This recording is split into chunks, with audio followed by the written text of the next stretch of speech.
Gondi, conosci questa moneta qua? E le invece 100 lire.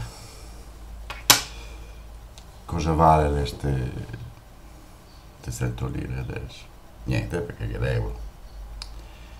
E cosa vale l'euro? Niente, perché è la crisi.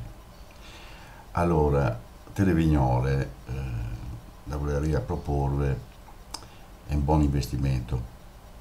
Si tratteria delle molche bond, perché sul mercato ormai, non so se sai, ma una molca la vale 10 euro.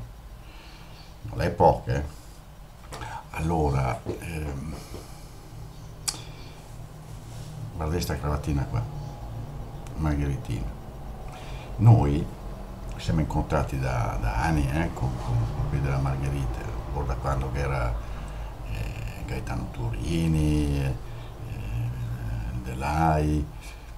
Adesso da telefonare sto Lusi, non ho ben capito, non mi partono dei nostri, ma la dico che sarebbe interessata a questa storia delle molche. Non che sarebbe altro da fare che comprarne, mette via qualcosa dei vostri risparmi, che dopo sto chi la dico che ne fa una valutazione di quelle buone.